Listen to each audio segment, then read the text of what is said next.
all of us, to some extent, have this bias of retrofitting the best things that we actually love about the culture that we grew up in within this framework that we want to still stay attached to. Does Dharma favor the collective or the individual, right? Because just even thinking like, why are we wheat mixed kids in Australia, right? It's like, well, back yourself, go play sport. It's about the individual, it's about the individual faculties and capability. But then our societies are a lot more about the collective. Yeah, wearing a beanie and just talk about it and be like, guys, rise up, what are you guys doing? And everyone just like the message. I was like visualizing it, like, you know, me, like the battlefield, and I'm standing here, and on the other side is literally like my nani and nana, like all my family, and it was just like the straight Mahabharata, like the Gita sequence all over again.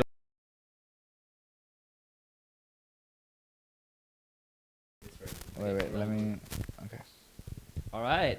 Hi, everyone. Welcome to another episode of the Three Face Pod. I'm Anuraj, and I have with me today Dylan and Chetan. I also have with me Rajas, and I also have with me Arfan. Today, we're going to be dissecting various different topics. And how is everyone? What's been happening? Good, tired. Why are you tired? Why are we tired? I was thinking about it. Maybe we're called Three-Face because collectively we're on 3 hours of sleep today. We ran an event today called the Sydney Satsang Culture Connect. It was a chance for the youth to kind of, connect with their culture. A lot of cool spiritual practices, art performances, music, dance, in a fun, safe, accessible place. And that was a lot of organizing and work, and that therefore we are very tired. We're all tired. Yeah, I concur. I'm also on very little sleep. But today's podcast is a special one because we have with us Rajas. How do you say your last name? Satija. Rajas Satija, the founder and president of DDU, Dharma Down Under, who is based in Melbourne, but flew down from Melbourne to attend our Sydney satsang, and we're very grateful to him. So Rajas, how was your day? Well, how did you find it? How's things? Yeah, thanks. Firstly, thanks a lot for having me, guys.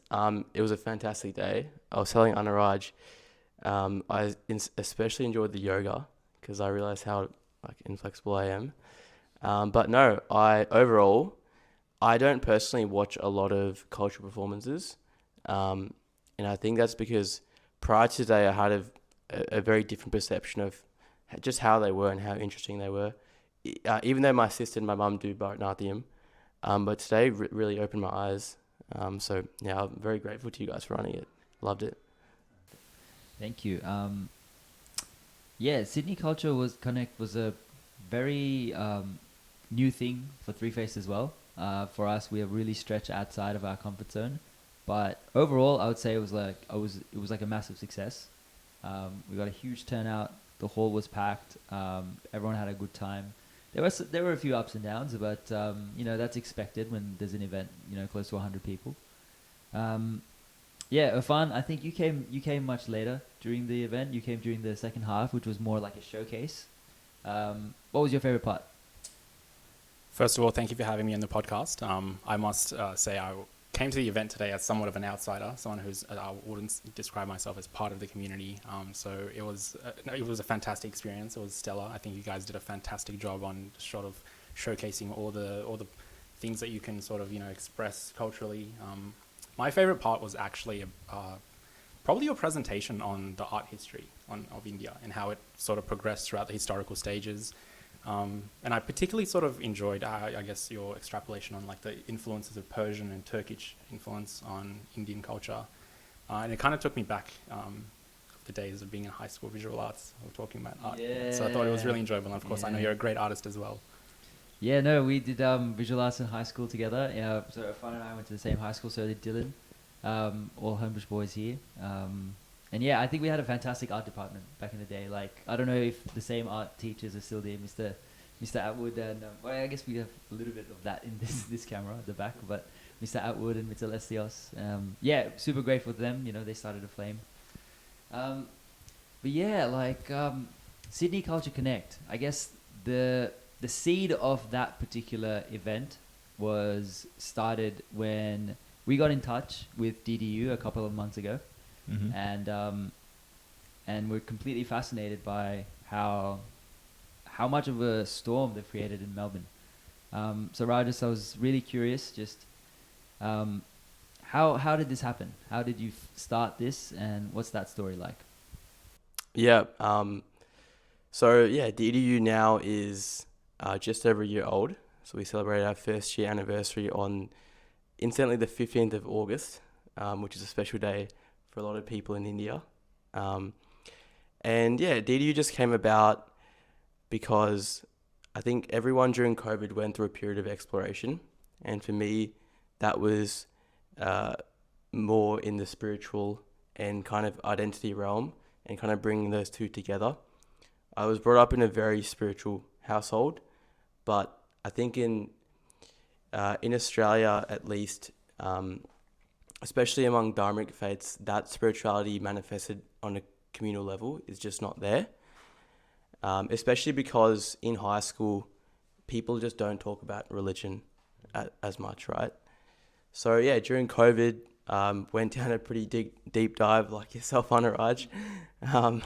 A lot of late nights on Reddit, and yeah, just I guess the beauty of being brought up in a very spiritual household was I was exposed to a lot of ideas, including ideas that traditionally wouldn't be accepted by the faith I was so-called brought up in.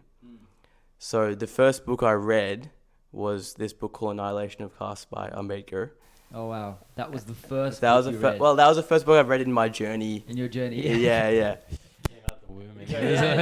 Oh, not the first. Oh yeah, no. But yeah, that was kind of, I thought that was the end of the beginning. I was like, this guy has solved Hinduism, and I wrote an article actually following that, saying why every Hindu must read it, and.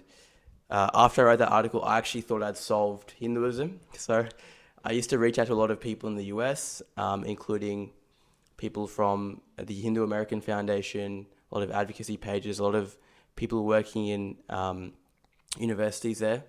This was in 2020. And we'd get on Zooms and I would debate them about, caste. Because at the time in the US, Hindu advocacy was kind of growing. Yeah. And Hindus themselves, I think COVID was there was a big shift in the diaspora, the global diaspora movement of Dharmics, because of a couple of things. One was CAA in India, there was Article 370, and all of those things trickled down from India into the social justice movements of Western countries, and then Hindus naturally had to find their identity. So that's when you saw a lot of these pages pop up. But yeah, long story short, got into that, writing, all of that. But again, it was very isolating. So as many articles as I wrote, there was no one to talk to within Australia. And when I finished high school, I took a gap year. And when I just before my uni offers came out, one of my best mates committed suicide. So that was a complete surprise. And I remember a couple of days after he committed suicide, I was talking with my dad about why such a thing happened. And we kind of boiled it down to just a lack of good, I think you use the word a lot today in the satsang, sangha, right?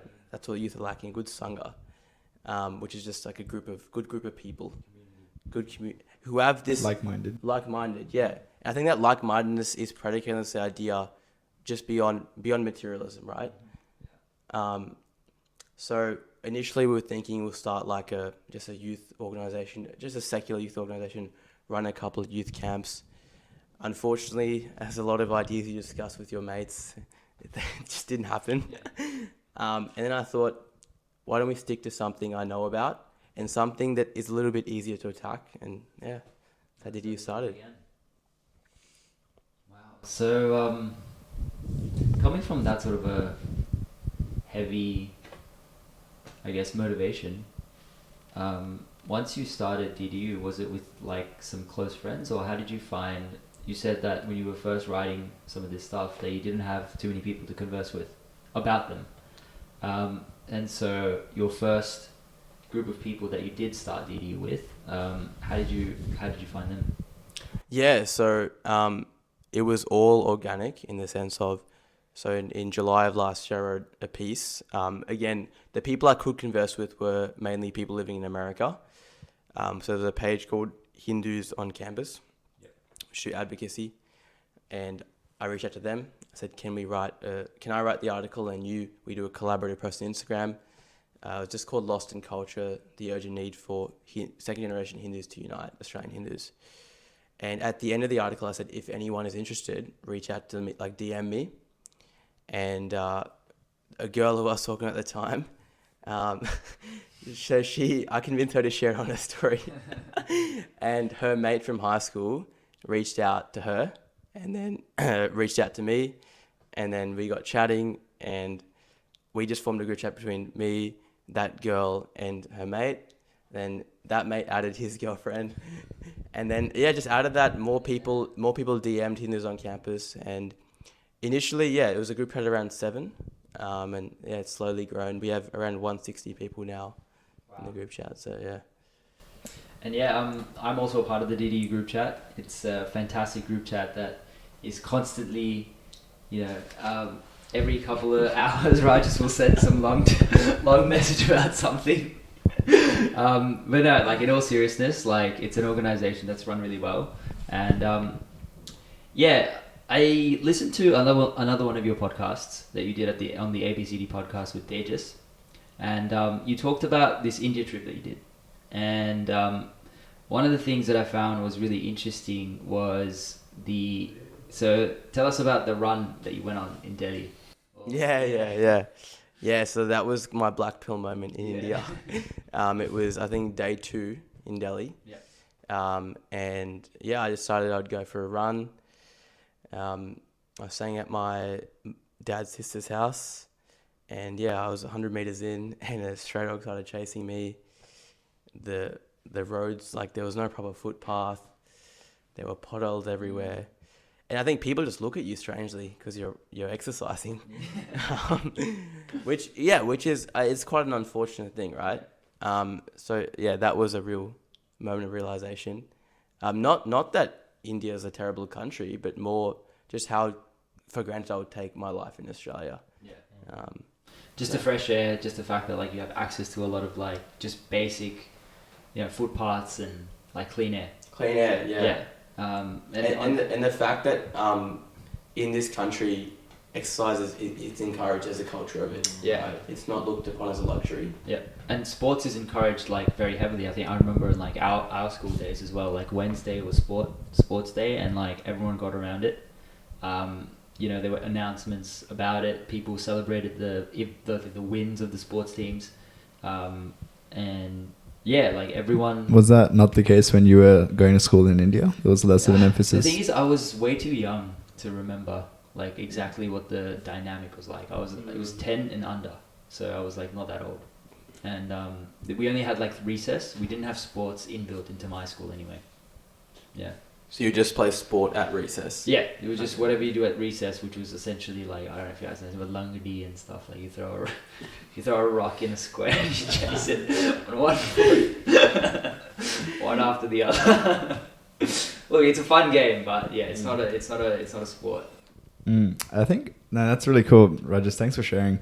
I had a question around kind of the origin story of DDU because I find it so fascinating how you grew as a movement, and it sounds like kind of there's a common underlying purpose and values that people are drawn towards. Like there's the community, but then there's like the purpose and the vision and the mission that you guys are on. That I think, as Anuraj said, just like has really I can't remember the word used, but shaken up Melbourne or something. So I guess how you said you were like planning to start off. It was kind of just the 7 of you guys, and it's like a group. At what point did it kind of evolve from that into like an organization where you have like these committees and structures and, was that always kind of the plan, or was that kind of like you reached sort of a critical mass and you're like, okay, now to kind of keep growing, you need to change it from this just a bunch of people to now we're an organization? Like, was there a turning point moment like that? Yeah, that was always the plan. But naturally, when you start off so small, you are kind of afraid to think that big because the first three or 4 months of the group chat, it was just 7 to 10 of us, and I would just send video notes of myself talking, wearing a beanie. I'd just talk about it. I'd be like, guys, rise up. What are you guys doing? And everyone just liked the message. Morning motivation by Rajas. And it wasn't. And then we would discuss like ideas about how we'd meet up.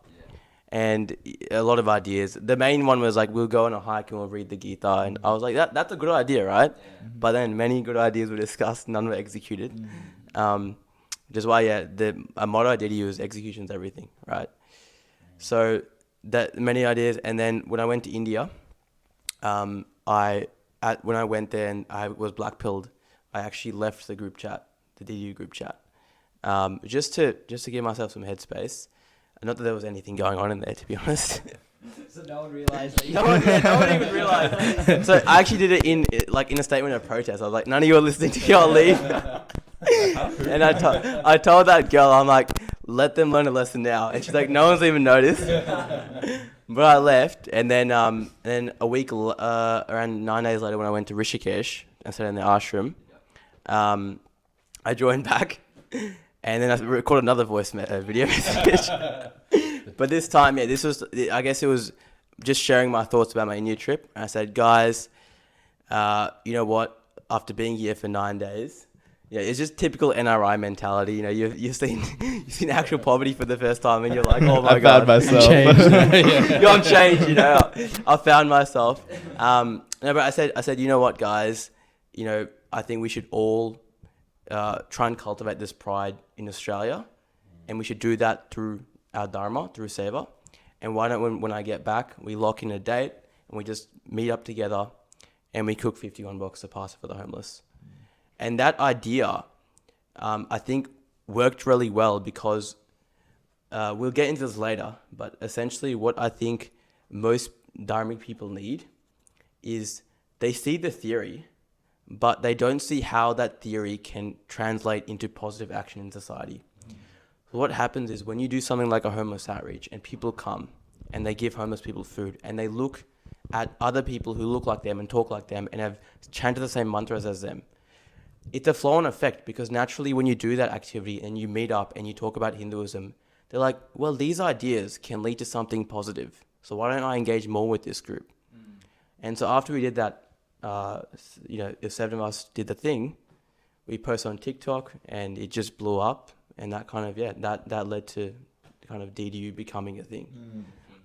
Kind of like it they didn't have to intellectualize it just felt good. They showed up and they were like, this feels good. Kind of like even similar to what we were trying to get out of this event today. It was like, we don't want to convince you to do yoga or breath work or kirtan. It's like, try it and see if it feels good. And I feel like experiential. And almost like don't even question it. If it feels good, keep going. I think that's what she was talking about today, Saba, the yoga instructor. Just surrender. You also mentioned as well. I think that's the biggest thing. In that moment, surrender. Don't have that blind belief, but just surrender in that moment. And So earlier you said something really interesting, which was like the motto of at DDU is execution is key. So and you said as well that you kind of let a lot of good ideas die. Yeah. So how do you kind of balance, I guess, these new ideas and these things that you do, and then say this is what we're going to do and this is how we're going to execute it? How do you do that? Yeah, I would say, so right now, initially the problem was the fact that we had too many good ideas, but not enough people and not enough capacity to execute. Right now, I think we've gotten to a stage where we've kind of exhausted our bank of good ideas and settled on, I guess, certain principle with how we execute ideas. So in the sense of if someone thinks of an idea, we always ask ourselves the question, why would DDU do this, right? So at the end of the day, we're not an organization that wants to just bring any random brown people together. We have a very specific purpose. And as much as a good idea may be, if it doesn't fit in that, I would say, quite strict vision, then we won't try to execute it. Fair. What I usually see for the last couple of months with EDU is that you'll have a monthly plan. and the monthly plan gets released, and that includes usually the weekly satsangs, whether they're online or in person, and potentially one in person, like a event. Is that right? Yeah, that's Yeah. right. Yeah. So And- like a run club. Yep. Yeah. And then a social event, maybe. Yeah. Out of curiosity, so like when you kind of use a term, like say for example something like Dharma Down Under, and as you mentioned, it's a very strict, like you said, it's a strict vision. When someone comes to say like a meeting or something like that, and they're not sure whether they have Dharma, how do you kind of define it? How do you then like be like, oh, like you fit, or like you're a part of our community, or what? How does this work? What does Dharma mean to you? Dharma, yeah, exactly. What does is, Dharma mean? yeah. I think, so just to backtrack on this question, because it's a very good question, I think this is where we try and focus more on the essence rather than form. So most people, they feel very excluded by organizations because they don't fit the stereotypical, oh, I'm not a vegetarian, I don't drink alcohol. I drink alcohol, so therefore I eat eggs, you know. Therefore, not allowed. Therefore not allowed, Yep. right? So DDU, we just focus on the essence. So to touch on your point, so we have a lot of people in our group who, so we actually, I'll give you an interesting example. We had this one individual who we had a satsang on, I think it was Dharma on war and peace, right? And we were discussing Buddhist perspectives versus the Gita. And it was quite a theoretical kind of like conversation that Anuraj and I have over Zoom. But she was in my breakout room and she messaged me afterwards. She said, I don't know if I should keep coming to satsangs because I haven't read the Gita. You know, I just don't know what's going on. I feel like I'm just too uneducated to contribute. And I said to her, you having the humility to say that shows you're more spiritual than anyone else in this room, including myself. Because half the time I'm quoting stuff which I don't even follow myself or understand. Like I said today, in yogic theory, Yogic theory. it Yeah. says somewhere. It says, yeah. Ancient wisdom. So in that sense, by, I guess, not having this monolithic idea of this, so in terms of our principles, we're just strict in terms of like, little things like we don't call ourselves an Indian organization, or we don't, promote things like Bollywood or alcohol or drugs. But anything that's uplifting a human being, whichever tradition that comes from, we welcome those ideas. So How do you define Dharma? how do I define Dharma? Yeah. I would define Dharma as, that's a pretty heavy question. Yeah, straight in. Straight in. I actually kind of agree with what your definition of Dharma was, which was kind of anything where you're harnessing, not your mind, but your buddhi, so I guess beyond your mind, because your mind is kind of infiltrated with your ego-based preferences. So going beyond that, and any decision, any action you make from that state is what I call essentially Dharma. So Arjun deciding to fight was from that state of discrimination, or someone deciding that I'm going to go for a run in the morning when I don't feel like it, comes from that. Their ego doesn't want to do it. Their body doesn't want to do it. Their mind to a certain extent doesn't want to do it, but they're going beyond those ego, which I've discussed with Anuraj, is that's the whole thing with DDU is, I would say Dharma to me is just a deconditioning of ego-based preferences and the action you take to do that. But I would be interested, what do you guys, because you guys did a brilliant satsang today, and the word dharmic was used a lot. So how would you guys define it? Yeah, I think we used it in a lot of different contexts, and my definition is quite different in how I think about it. But I think similar aspects, like for me, it's kind of more in line with when we spoke on the podcast. We talked about this concept of Ritya and Dharma, kind of the order to the chaos. It's to me, I think of it less as order, more peace. Like when I translate it to a social and personal level, it's if something kind of helps create peace internally, and externally, that's dharmic to me. And that doesn't, like, to the Gita's point, sometimes that does involve violence as well. It doesn't necessarily mean peace as in the Buddhist of like non-violence and inaction, but that's at the broadest level, kind of how I approach it. And sometimes peace means dealing with injustice, dealing with the ego, like you said. But I think for me, that peace and samadhi and all these things, I think are synonymous with it, is kind of the end goal, and dharma is like the avenue to get there. Just responding to that, I forgot the gentleman who presented with you the visual arts. Kostab. He made a very good point. He said the Mahabharata taught him they're no good and bad people, only good and bad decisions. And I think that touches to your point about the Gita. But yeah. Yeah, like as in at different points, you could... Well, I have this thought regarding the Mahabharata. For example, like if the Kauravas had won, would we have called their actions dharmic?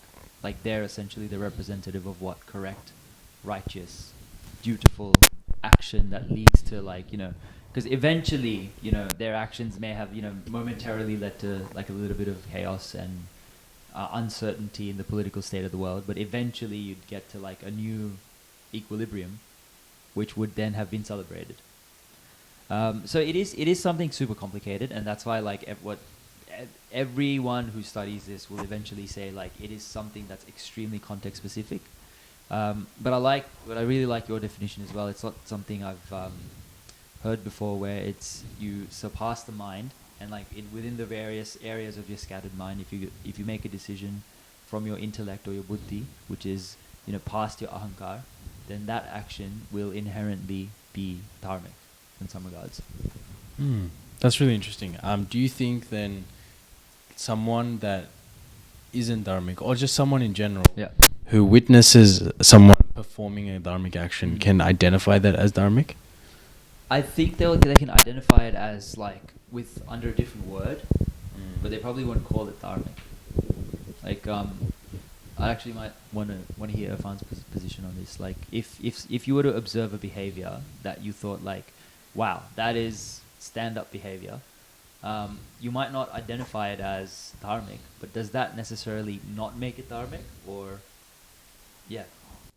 No, I definitely see what you mean. I agree with you. I don't think it would necessarily make it non-dharmic. I'm sure we can agree on a normative framework of how we can validate that action, whether it be ethics, whether it be some law, law as we know it in statutory or yada, yada, yada, whatever framework. But I don't think it necessarily makes it non-dharmic. I guess what I'm sort of understanding from is that it's very much, maybe esoteric's a wrong word to use it, but it's very much it's an inferential concept. It's something that every individual it's interpretive, it's constructive. Every individual defines, it's with, maybe not defined, but certainly you stipulate it, right? And I think it's very difficult to judge that from, I guess, an external position. But my question would then be, does that then open up this dangerous, not dangerous, but a slope of does the end then justify the means? That's a very important point. And also because, four people, supposedly the same religion, so to speak, the same dharma, have now come up with four slightly different variations of it. And to justify each of their ends, for example, peace, or in my case, like say order, or in Raj's case, like uninhibited action. And Dylan, I'm not sure if you gave a definition, but the concept is just that there are various different interpretations of this.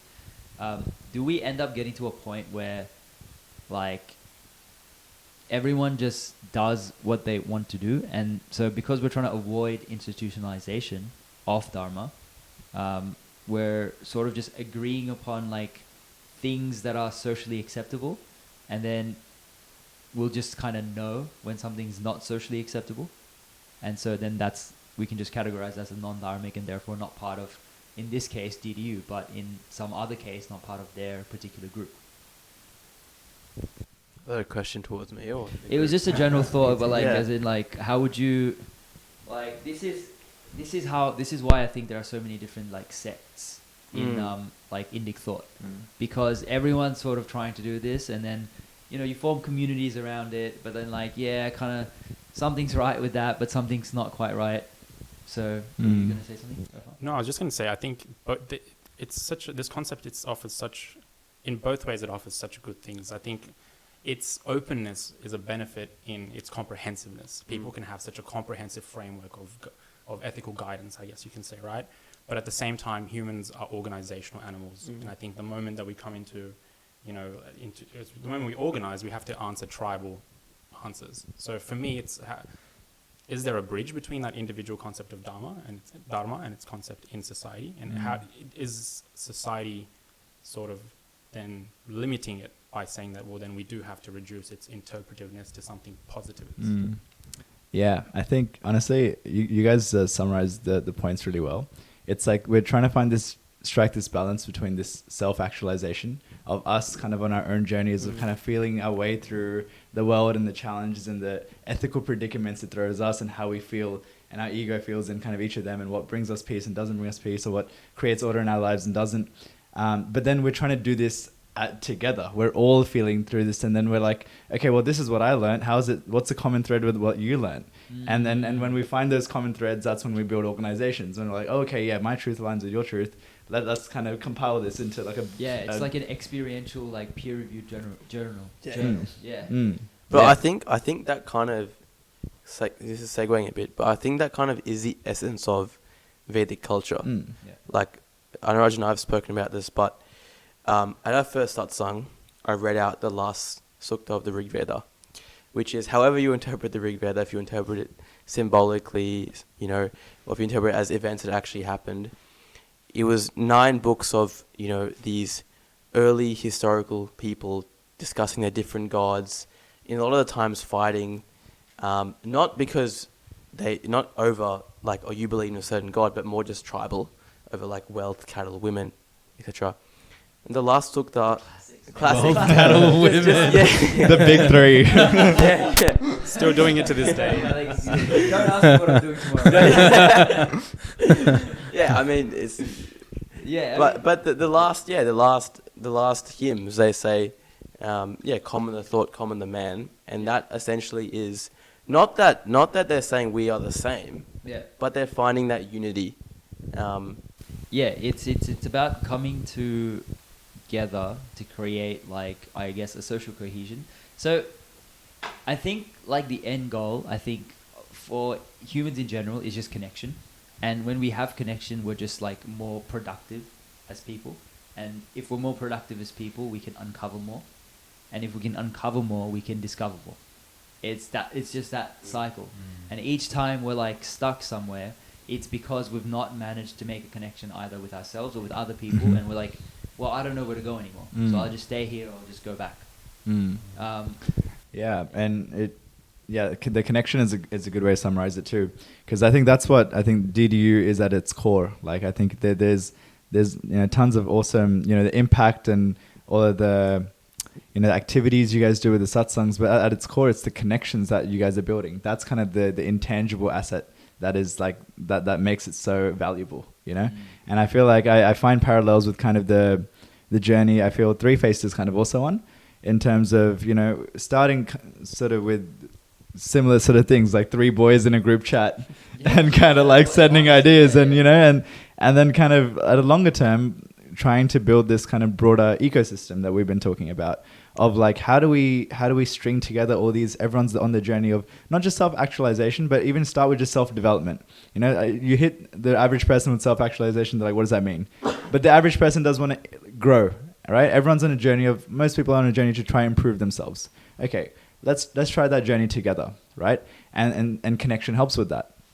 And I think, both, I'm just seeing the parallel, like kind of both the visions of our groups are kind of about how do we build that connection to accelerate that growth of self-development and self-actualization in people. So I guess, I don't know, any kind of remarks or learnings on your experiences, and how do the connections sort of form naturally within the group? Is there kind of almost thinking and effort you have to put to actively build those connections, or do they kind of just fall into place when you're united around this dharma, and that just kind of brings people together? So just touching on what Anuraj said about what brings people together, I think you mentioned how we're all on these individual journeys. I think the essence of Dharma is the commonality and the understanding of the pluralistic paths that we go on. So it's I guess it's a lot of words, because you can say you can form an organization and then you can be like, well, you guys are all following your own Dharma, so you do what you want, and then the organization will just fall apart, right? So I guess that's where you kind of have to balance that idealistic and pragmatic, thing. And what we've found is, I guess, very similar, the same, having the seva, service, and social as our 3 pillars, and then basing activities in such a way that they follow kind of what I said about Dharma, is they make people get into a state where they're operating not from their ego or their mind, but from a place a little bit above that. So controlled discomfort. And that pushes people little by little. Little by little. Yeah. And those shared experiences, because every time you do something that's uncomfortable, you'll have a different experience. So today when I was doing the yoga, my hamstrings were on fire, but I'm sure the person next to me, another part of their body was on fire. But the principle of us pushing us a little bit was common. Mm-hmm. So that's, I think, what has brought people together. Like when we do a satsang, or when we do a run club or an outreach, we had a satsang today, which I tuned in for a little bit, and it was just a reflection on the outreach, and each person had to share an experience that they felt, either when they were giving a person, a box of food or whatever. And one of the girls said she kind of realized that at the end of the day, a lot of these people just want conversation. Yeah. So she gave one of the guys a box of pasta. And what our strategy when we give boxes of food, because a lot of the time they can be a little bit suspicious. So what I tell them is, tell the homeless, the person who's, I don't like to call them homeless, but tell the person who's there that it's my birthday, I'm feeling generous, I've come to give these kepakshas and box of food. So in this particular instance, this girl gave the food, and this guy was like, he was amazed. He's like, wow, on people's birthdays, most of the time they're taking, but you're deciding to give. Yeah. And they had a 10-minute conversation. He was a veteran, and he was just kind of a bit trauma dumping. But and even so that experience, then another person gave another experience.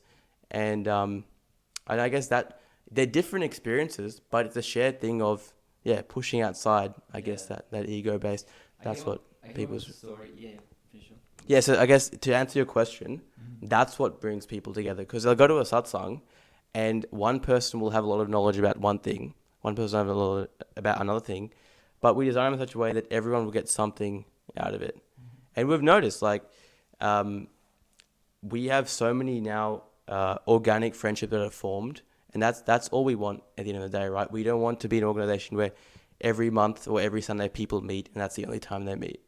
There should be that, we met at a run club, why don't we go on a hike together or go to the snow together?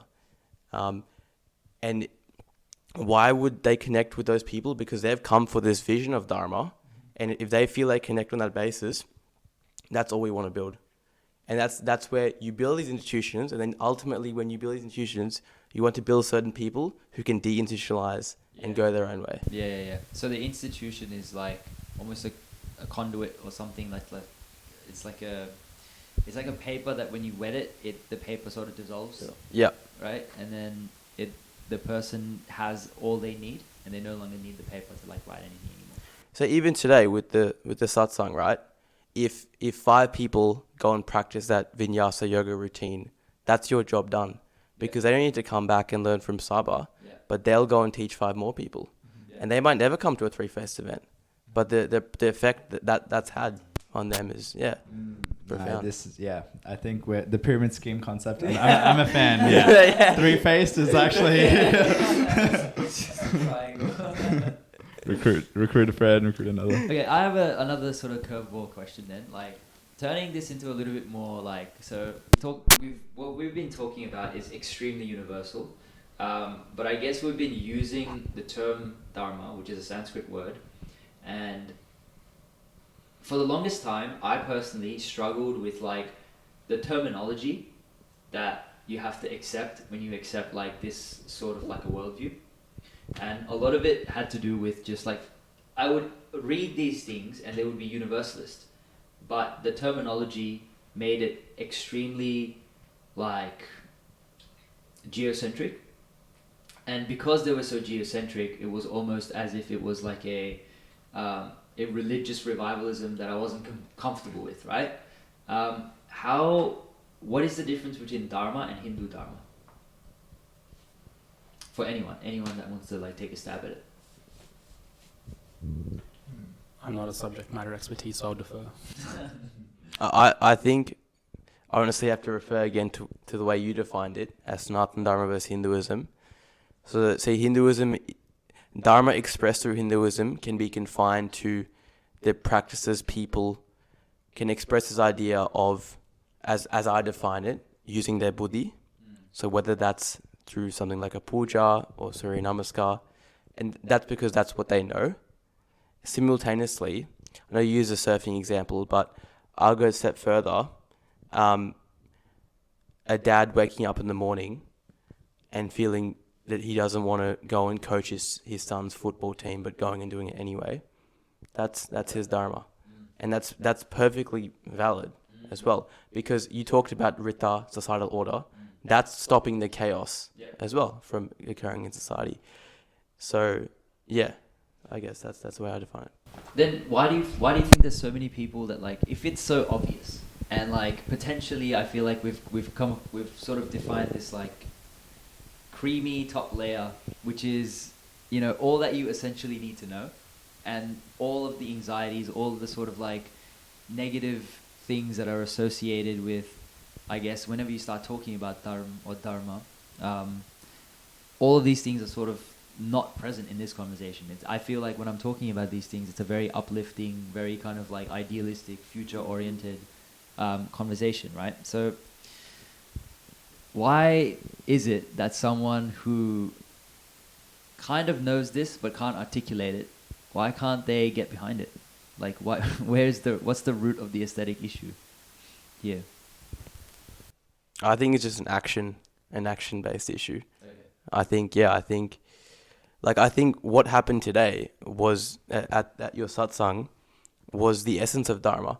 And I was listening when I was going and putting my shoes at the start. I think there were a couple of boys saying like, this is the first time they've done yoga. Yeah. But the enthusiasm they were showing, compared to like an uncle that sits, you know, in his study and just reads the Yoga Sutras, that's a positive, productive dharmic output. And again, I think this is where we become adharmic, because the person he sits in his, you know, basement is so, you know, intellectual rigmarole.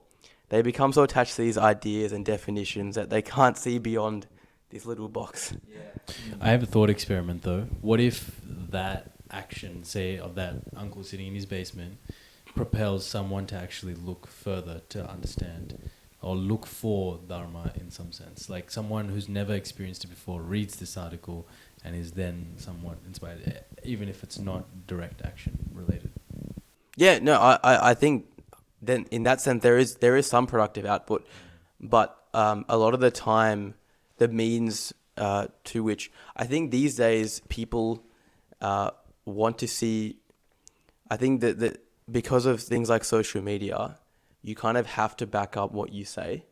So I think, and you're seeing that, like, I guess this whole, a very simple analogy is like when you see, I was listening to Dana White the other day, and he's like, you know, this is a bit off topic, but he's like, I never go to a doctor for my general health. I've seen that. Yeah, just because he's like they're usually like 300 pounds overweight, right? Yeah. So it kind of relates to this idea. It's like, I feel like more, yeah, I was telling Anuraj, I feel like more young brown guys would find a source of inspiration and strength in watching like Chris Williamson. I don't know if you know him, he's like a podcaster. I love him, I think, because he's very simple. He just dumbs things down. Then watching, you know, maybe Jarvika. Sangam talks. Yeah, just lectures. them, yeah. No, I completely agree. Like, it's very difficult to like take the advice of someone or like listen to someone, like take heed of somebody when the impression you're getting of them is not something that makes you want to like be like them.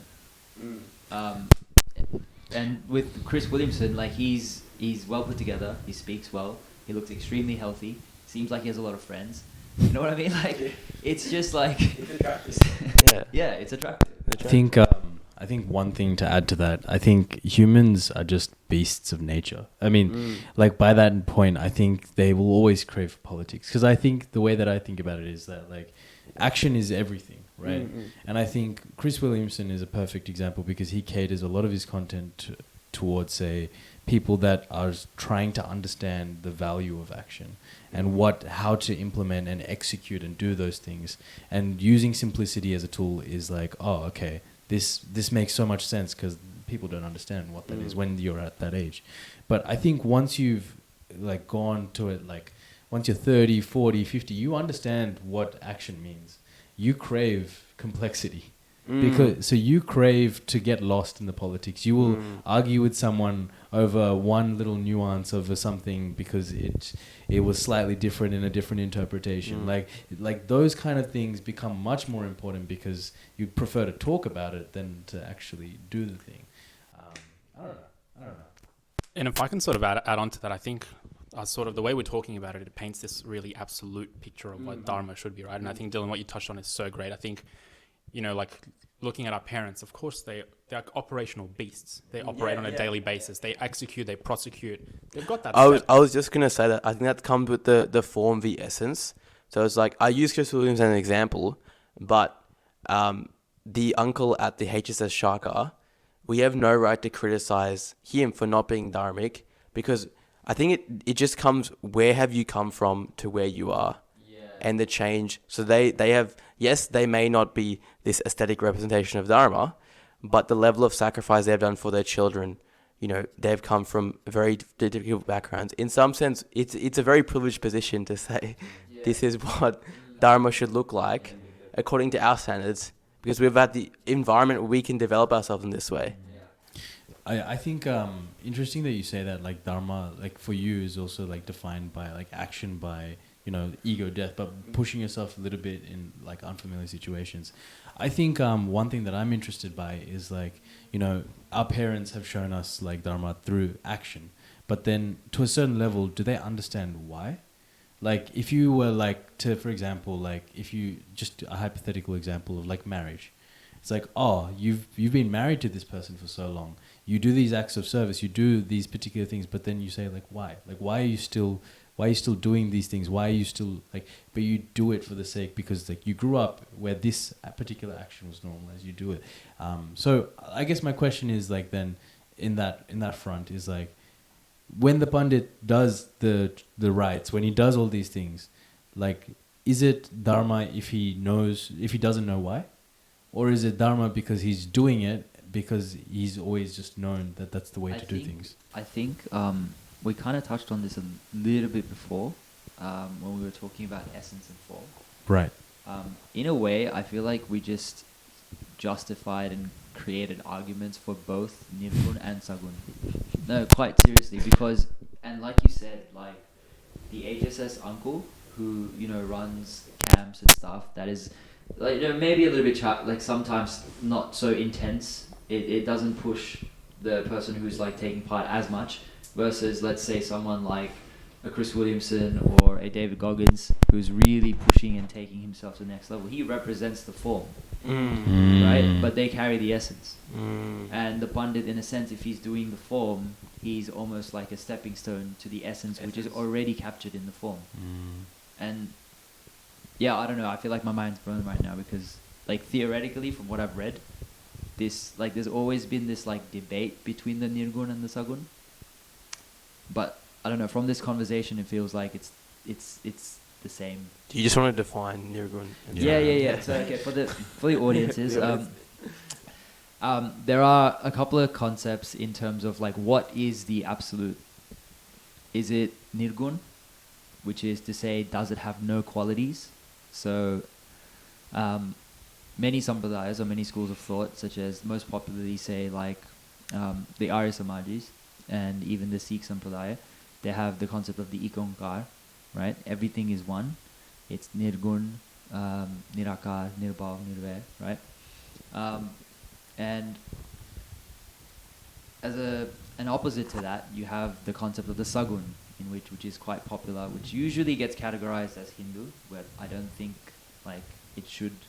That categorization is fully always correct, right? So we have the Saguns, which is the Vaishnavas and the Shaivas and the Shaktas and all the other, like any form-based deity tradition, right? So that's what Nirgun and Sagun means. Like the absolute has form and quality, or the absolute doesn't have form or quality. So from what we were talking about before, that Dharma is both essence and form. We're essentially saying that Sagun and Nirgun probably need like another heading atop, or both of them.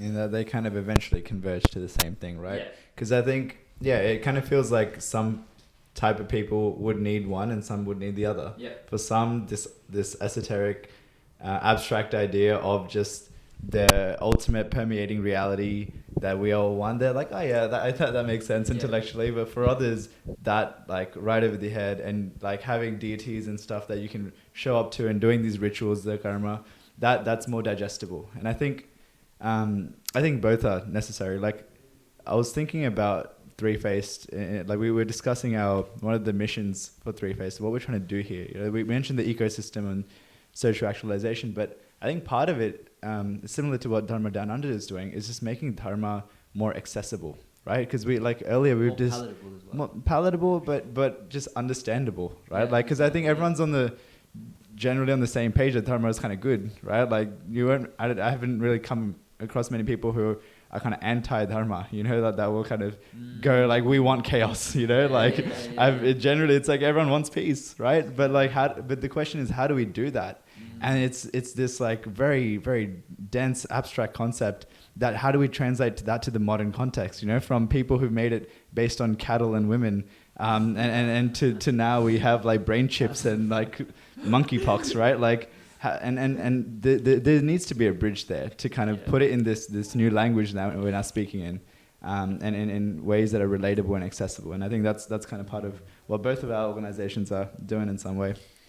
Yeah, in kind of like taking a little bit of a step away from Dharma, I just wanted, I kind of had a little bit of a callback to what you said earlier. When you were mentioning that running example in India, I just wanted to like know a little bit more about that. So what is it about like sports, or particularly in India, that like people just don't like why was it so foreign? Like why do you think it's so foreign? Because I'm still captivated by that. Like the fact that running around in India, or like just any like foreign country, could be like just perceived as weird. And if I can add on an onion layer to that, does Dharma favor the collective or the individual, right? Because just even thinking like, why are we Weet-Bix kids in Australia, right? It's like, well, back yourself, go play sport. It's about the individual. It's about the individual faculties of capability. But then our societies are a lot more about the collective, right? Yeah, I think, again, these are all my empirical observations. So, you know, if people disagree, you're welcome to disagree. I think firstly, it's obviously, it's just an economic like situation, right? So if you don't have food on your plate, I don't think you'd be signing up to do triathlons anytime soon.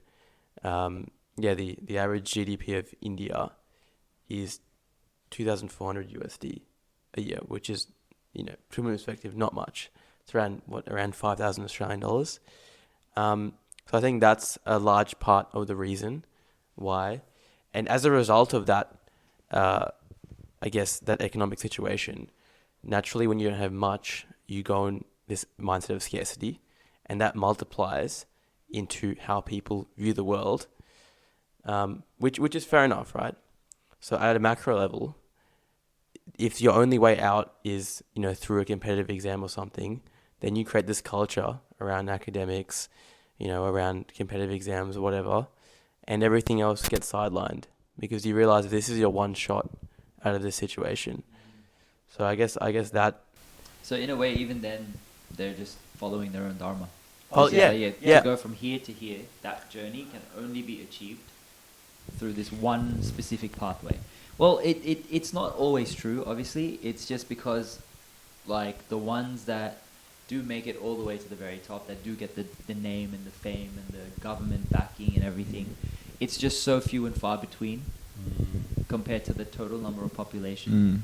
Yeah, I think now, Irfan, you raised a really interesting question, because I think, Rajesh, you answered the kind of, obviously fitness and physical health become the second priority when, your economic and financial stability, like you need to provide for that. And it's like, yeah, once those needs will be met, then I'll think about my health. But the angle of coming in of like sort of, let's just think about fitness as a self or a social kind of thing, because I think about my own fitness, and I'm more of the self. Like I think I never really got into the team sports as much. I was more like, we were talking about triathlons earlier, doing yoga, gym, hiking and stuff like that. Like I enjoy these kind of more self-exploratory things. And then there's people that are complete opposite, that just prefer the kind of operating as a hive mind and things like that. And it goes back to the dharmic thing. Whether dharma favors one or the other, I feel like it kind of depends on the person. Like for some people, that social actualization will just be, they need that support, and they need that tribe to kind of give them that structure and help them up. And for others, it's like, no, I'm going out into the woods and I'm just going to send it and see what I find. And I think both they lead to good outcomes at the end of the day, right? Whether you're playing a team sport, you're still remaining as healthy as someone doing triathlon. But just touching on your question, Dylan, that moment was gratifying for me, because I was like, well, I live in a country where all these things are not even socially acceptable, it's socially like endorsed, like encouraged, right? And it more shook me to the core that people who live in this country don't make the most of that, because I'm sure that there are 1 billion kids in India who would right now die to have, literally just an open park, without any stray dogs. Yeah. Just like, yeah. Yeah, I have found, I had the same experience. I think when I was running in India, like last year, when I was running in the streets with traffic, it just felt unsafe more than anything. Like the judgment and everything was there, but like... And that's when you're a guy as well. Yeah. Those eyes, they don't discriminate, man. Yeah, not even from people, but like just traffic and just all the things. I was like... Because the way I run, at least here, and I realize the privilege, same as you, it's like I can just be running in the suburbs, like on the streets and the path, and just zone out. Like again, running is very meditative for me. But there, I was on max, like high alert, DEFCON 1. Like, do you think it's also because like it's a new location where you're running? No. I mean, it was just more just the terrain. Like, because even when I travel, I usually do it, but just India in particular. But the difference was more like parks, like as we mentioned, that was kind of more the space that's designated for stuff like this. So I think that's maybe more the difference. I think like what we have is like all of Australia is one big park, for our like the land has been taken so well care of by like, the last 40,000 years, and even the current governments and people,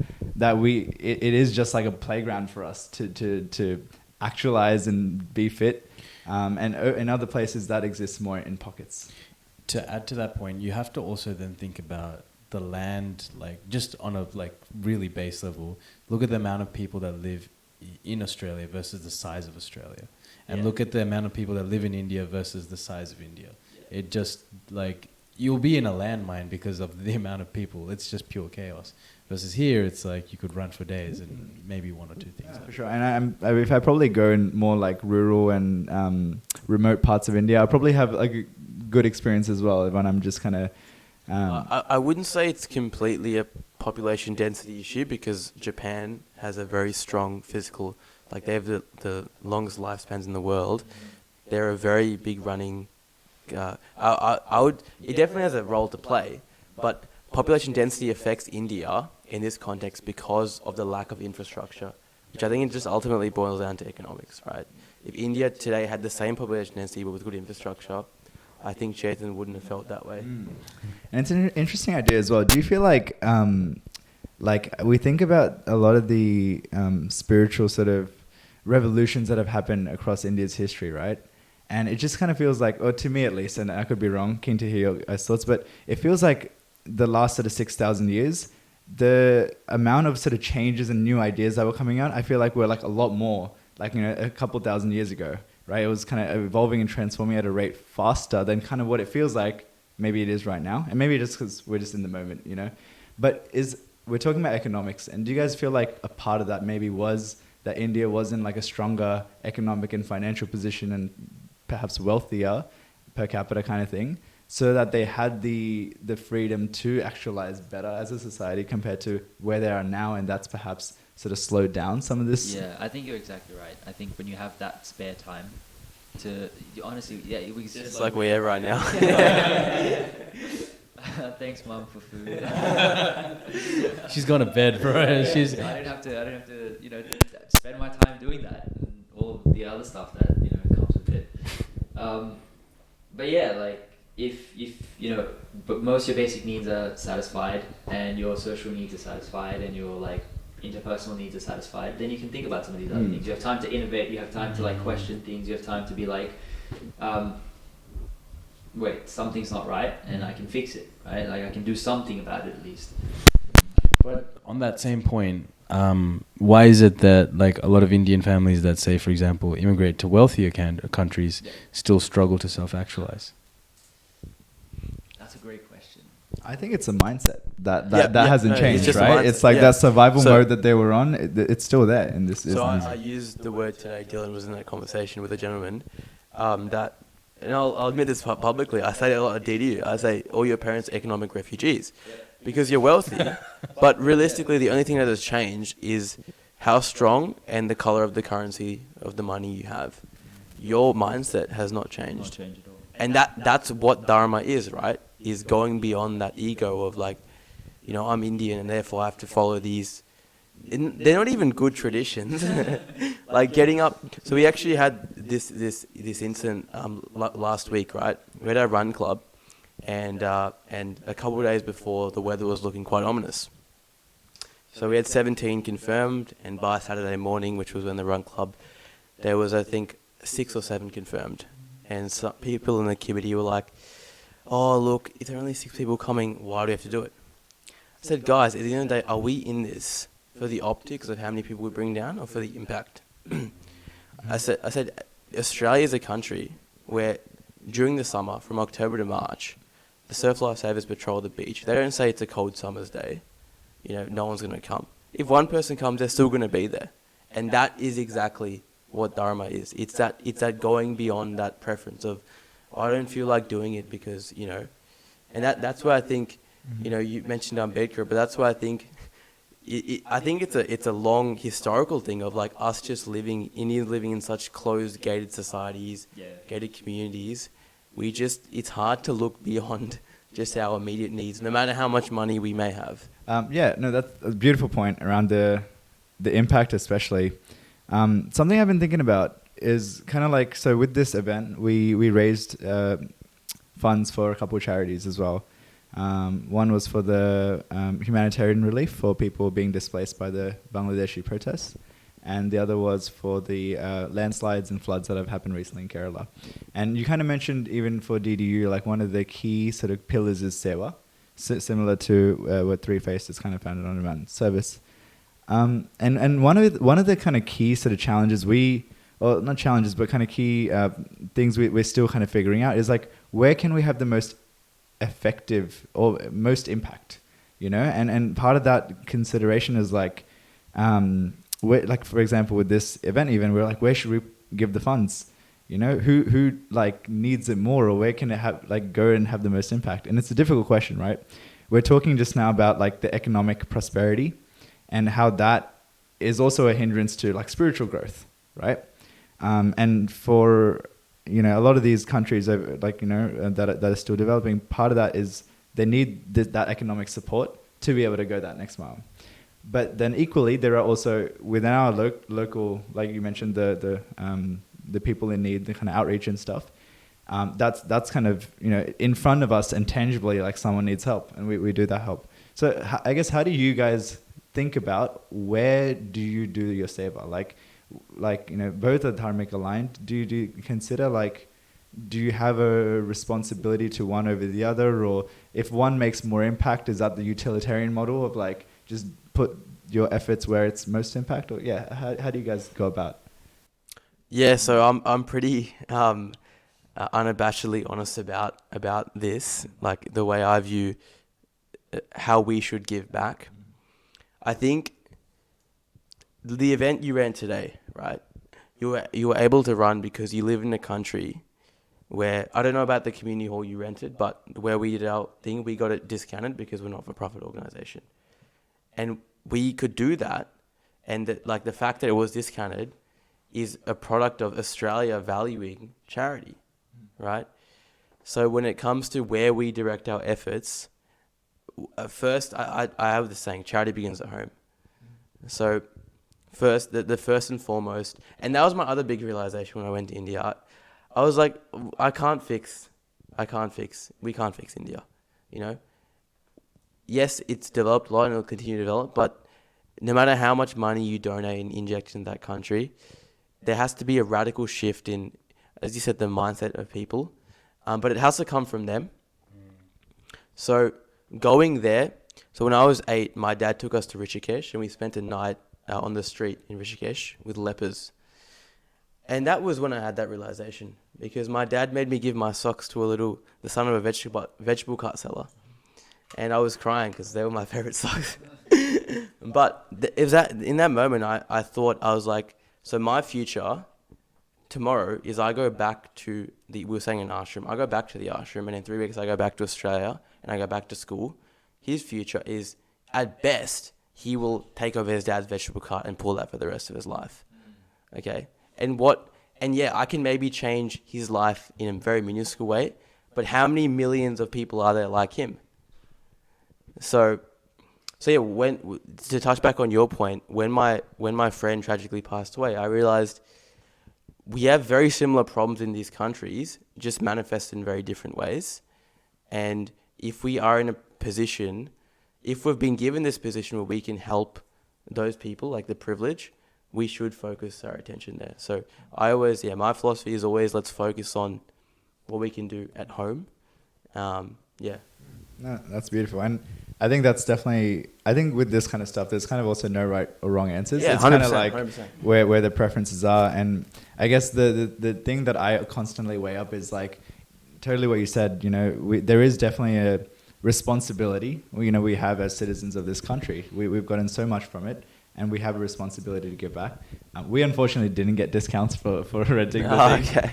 Because of to the talk with the weekend. council about that. Yeah. But so maybe not after that. But no, like I guess the other part of me is like I was saying, the utilitarian of like Australia has a lot of these good social safety network supports and things as well, and kind of like the kind of utilitarian of like what the impact that this dollar could make here versus someone abroad, where I mean the purchasing power is more, but also just someone might need it more and have less resources and supports available.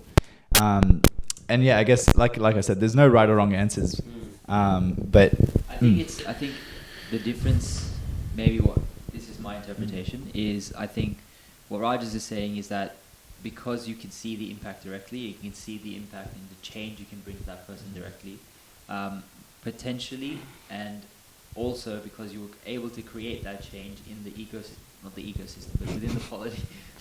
But also the biggest thing is it keeps that culture alive. Yeah. Okay, so it's how do you? So that's my biggest, when I say economic refugees, it's when I see some people within our organization, I sometimes worry. I'm like, in 15 years' time, when Indians grow to a much larger portion of Australia, will we have this culture of parents cutting up oranges at their kids' footy team, or will we have these surf life saving organizations if we all think like this?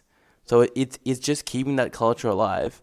Because surf life saving can think, oh, well, everyone in Australia learns how to swim. Swimming lessons are free in primary school. Why are we patrolling the beach? So there's so many reasons to not do things just because of, economic prosperity. But I think it's about keeping that culture alive. But I 100% agree. There's no right answer.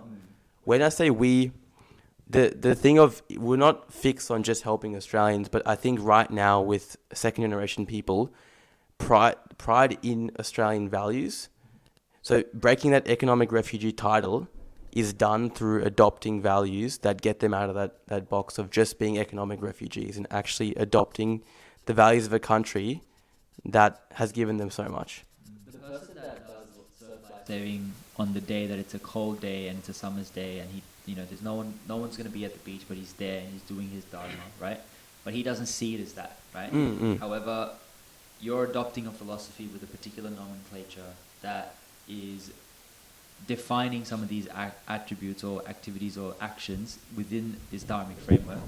What is the unique cell, as in what's unique in this mindset versus the person that's already doing it? Because the person already doing it is already doing it, right? Yeah, but like, for example, would you say that that person is, I guess, just fully dharmic? Like, do they need, say, DDU? Do they need dharma as a concept I would think probably not. No. Yeah. So the unique cell is that people who join our organization a lot of the time are those who want to find self-esteem in these values, right? And you give them these examples, and it's just a relatability thing, right? So it's like, I can see an example of this principle manifested through that. But if you've already reached the end, then there's no need for that, the theoretical part. It's like if you came to today's yoga session and you were fully immersed and you're fully focusing your mind,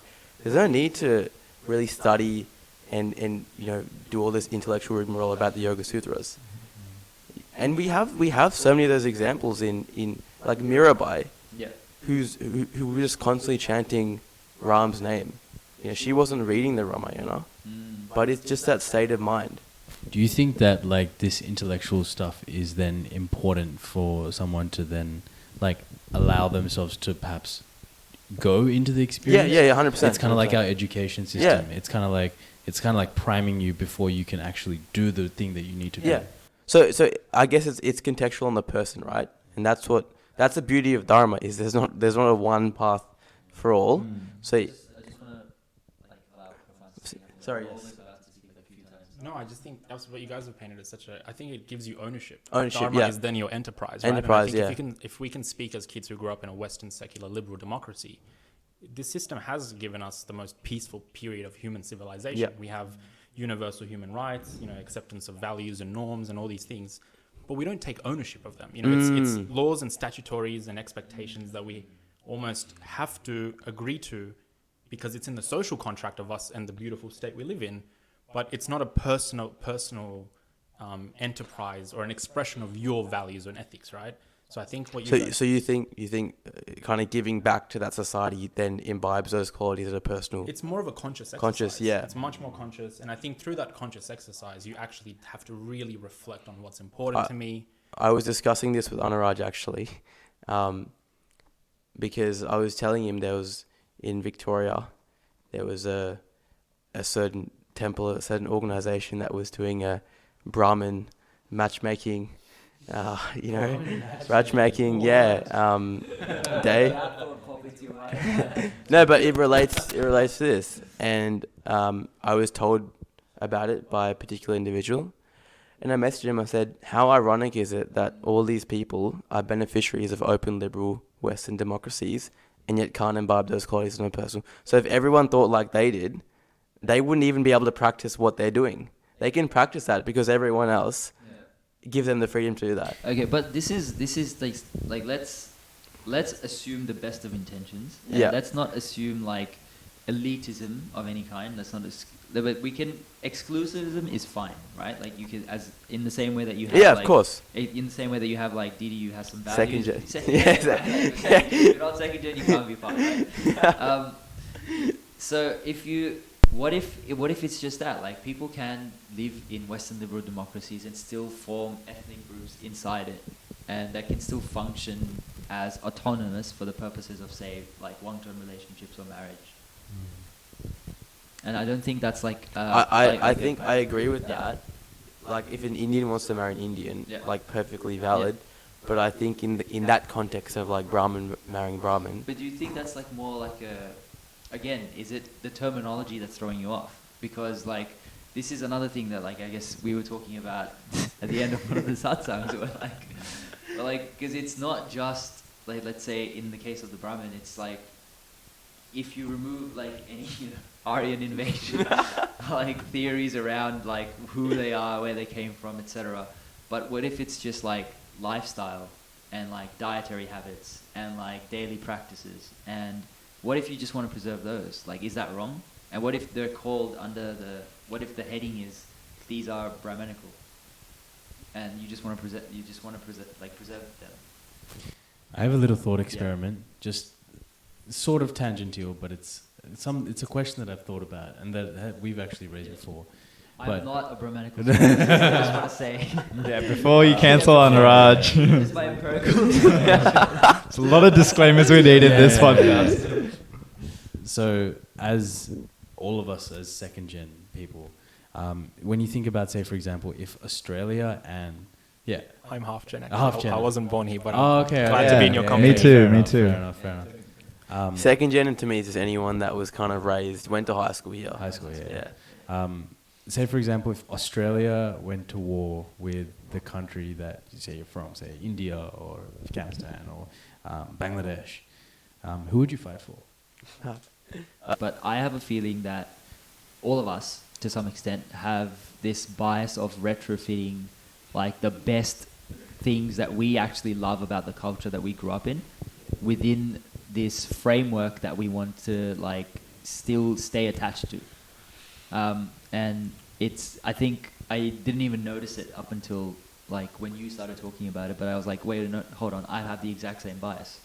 And I guess like the way to test it. In what sense? In the sense that like we're the whole thing today, we're redefining Dharma, right? Like we're saying this is it. We're picking all these examples from like, let's say, non-Dharmic cultures and saying like, you know what, this is actually what Dharma is. And in the same way that you're saying this Western utilitarian Shiism, which is take the best from like the injunctions that you've been told to take from God, but also apply your rationalism to decide whether it's the right time to apply them or not, which seems like a very current like Western lived position, right? Like, are we just like saying, okay, well, I'm attached to this identity that I was born into, or are we like, is this just a bias and this is like this one of those intellectual rigmaroles that's like that's just not going to go anywhere? Like, No, I think it's really interesting. I think you summarized it really well, that this attachment to where we sort of came from and balancing that with the identity of who we are now, kind of living in this sort of, this society. Because I honestly, we've talked about this hypothetical before, and it honestly really tore me apart. Like I was like genuinely up at nights, like thinking about this hypothetical, even though it's not going to happen. Like the 99% answer is, obviously I want the best for both countries, right? Like we're going to do everything I can to serve the country here and support. And if something like you rather get cancelled. Yeah, exactly. Like this is the disclaimer. Like, oh my god, I'd be the one trying to broke peace agreements and Switzerland, stuff. mate, Switzerland. But if it did come to it, right? Like, and if it does, like, then like I literally felt like I was like visualizing it, like me, like the battlefield, and I'm standing here, and on the other side is literally like my nani and nana, like all my family, and it was just like the straight Mahabharata, like the Gita sequence all over again, right? Like I'm Arjuna, and I'm like, oh man, I have this duty to this society that I'm in. I like when I revoked my Indian citizenship and took on my Australian one, there was a contract that I made to this and like kind of a promise that I did, and that kind of is part of my dharma at the moment.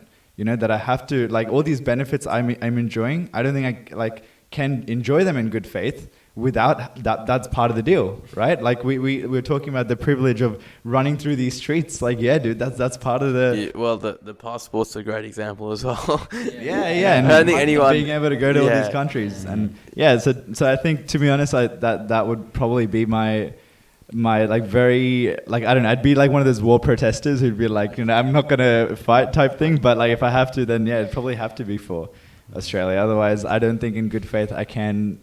What do you enjoy think? all these benefits? No. I just like war is a really complicated thing. So I'll like really simplify it. I was just thinking of this example. Like I was in Bangladesh and then I was like, India versus, like, say for example, like Australia versus Bangladesh cricket game came on, and then like my cousin was like, who are you supporting? And I'm like, shit, I don't know. And then he's like, you got to support Australia. And I'm like, I think I should, because like that's my country at the end of the day. And he's like, yeah, that is your country. And then I think about it, it's like, it's the exact same thing, you know? My dad had this incident when we were younger, where he asked a friend of mine, who do you support in cricket? And so this should give you a background of where I get my thought process from. And he said India, and my dad stopped the car, because we were 12 years old, by the way, and he gives them long lecture about, he's like, you were born and brought up in Australia. And I don't fault this kid because he was 12 and he was just following India because his dad was supporting India. Like, you can't blame the kid. Kid was like, I'll sacrifice my life for India. Your dad's like, what the hell? No. You're Australian. Yeah, my dad was basically saying the same thing. He's like, everything you know about cricket is because you play community cricket, and that is because of the Australian way of life. And Yeah, but you know what I think it is though? I think the people that are representing the country on the pitch, I think if you don't see enough of you in them, then you're like, oh, I can't fully get behind them, because I feel like if I think about that's actually a good point. Yeah, if I think about the country of Australia, yeah, but then it's like, oh, in my day-to-day life, is like who's like jokes potentially more likely to get, like someone from like the Indian cricket team who are sort of like same sort of like linguistic background potentially. But I think because the people change like every couple of games. I think it's the values though. Yeah. That like the Australian in terms of cricket definitely have different like values to the Indian cricket team, and that's why they've been way more successful, right? So is this like just across history, or is this like currently or something? I mean, across history, Australia's been much more successful. I don't know my Ironically, I think about like that cricket like analogy, and I think even if I was to like hypothetically play for either side, I don't think either side would accept me. They'd be like, I'm not too Bangladeshi enough, or I'm not too Australian enough. I think Australia would. I want to push back on that. I want to push back on two things. I think one, we're being way too tough on ourselves, and we're playing into this like talking point of that all the conservatives use against like liberal diaspora. It's like, oh, you're just some kid. Your identity thing is an existential crisis. You're like, you're actually just trying to express and find your identity. Where it's like, no, I know who I am. I know what I value. And finding your identity, I think, to very simplistically reduce it, can be either through a position of security, that is to say that you migrated from a beautiful country, your life there was beautiful, and so you're finding your identity in which way you value. It's a value-based assessment. On the other hand, it can also be, in my experience, a position of insecurity, that your experience back home was rife with institutional failure. In terms of conflict, people who've experienced conflict, subjugation, just human catastrophes, they then will go, of course, to another area, and they'll experience, I guess, like universal values of acceptance, solidarity, like pluralism. But so of those war-torn societies you're talking about, there are still people in the societies who are at the top who live those they live the best of, they benefit off that, right? So if they migrated to an open Western liberal society, where do you think they would? Because they could be like, well, in my country I was still benefiting, and in this country I'm still benefiting, and from a principle perspective, they should support this country because the lowest person that they were oppressing would still not be oppressed in Australia. But how would you go about convincing them? I think if you think about it politically, economically, if you were the type of person who would have enjoyed a good quality of life in a less developed country, then you probably have propensities towards liberal values, right? Yeah. And so if you do migrate to a Western country, for example, I think your integration will be easier, yeah. Right? But not necessarily your identification with that. Yeah. So I think that it'll still be a value-based But I guess assessment, that's just you being self-conscious of the fact that in your previous country, you were a very small percentage. Yeah. So then is liberalism just a function of the amount of like financial / time / position freedom that you can provide for yourself in your life? So if I could do this, I would. Since I can't, no one can. Like in the sense that, like, since I can't and since none of us can, like we can't just upend, or we can't just tell someone to come clean this, or we can't just go somewhere else, or we can't just, just whatever, I guess, like variations in our day-to-day lives that we can afford because we live in a financially free place, or like in a financially like upper end area of the world, right? Like if that was not possible, and societies were a lot more closed off, right? Like in terms of like people just their whole life was just with those same people, the families, extended families, everything was there, right? And so those relations between humans had to be maintained even more, because it wasn't just like I just met you and you have some history I don't care about, and like I have some history you don't care about, but it's like I know you, but your father knows my grandfather, who knows your uncle. Everybody knows everybody, and these relations have to be maintained. And so liberalism, in a sense, gets reduced because there's less freedom. There's less like.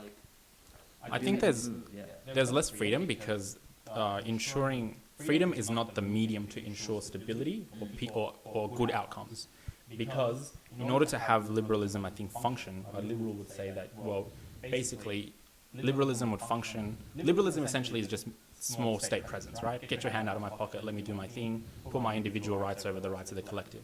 I think that can really only work when you do live in, not functioning, but, pluralistic societies, open societies.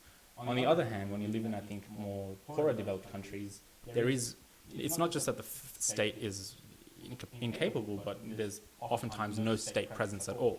So I think as a result of that, it's not that people aren't illiberal or they don't value their own individual rights.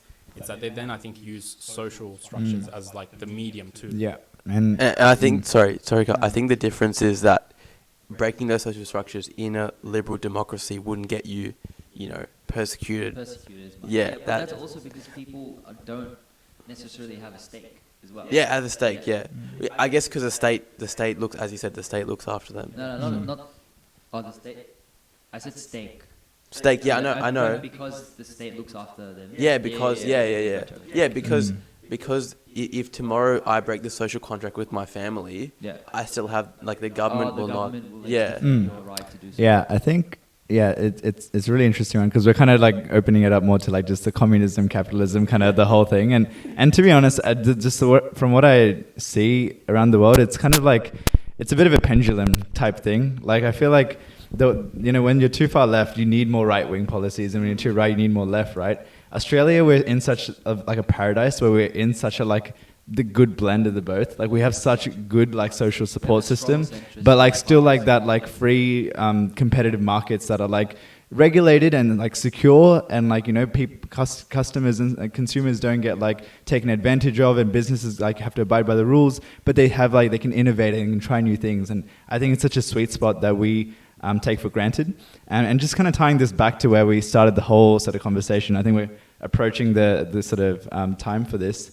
But the kind of whole blend between the self-actualization, which is again tied with liberalism, right? This is about me and my own journey, and I'm just in a way I'm going out into the woods. I'm being selfish, right? I'm putting my needs ahead of the society's. Sometimes we need that, and sometimes we need you know what? This is a social effort. That this is we're about to make sacrifices of our own things to establish this social structure, but we'll be stronger together. And we need that too. And I think part of what we're all finding is there's a balance, and we're all going to strike it. DDU as well, and Three Face is going to be how do we create these organizations that create enough of that social support while still allowing room for that individualistic expression and room for exploration. Anyway, any other closing remarks, I guess, from your guys in terms of how do we find that balance between self and social actualization? That really well. Great synthesizer strikes again. ChatGPT was on fire. What a closer. All right, well, cool. I guess on that note, definitely check out DDU's awesome stuff you guys are doing, because I'm part of the group chat too. Really cool content and initiatives. If you're in Melbourne, come maybe attend in person. And subscribe to us and them, and keep. I have one question. Yeah, is the beanie coming back? Is the beanie. Oh yeah. It's just not winter anymore. Bro, but the beanie. I'll join the sure. if it makes it. We'll get DDU beanies, bro. Okay. I'm there. Awesome. All right, thanks for watching, guys. Thanks, See you next time. Thank you. Thank you. We did the tier list. I was thinking, yeah. When you looked at me, I was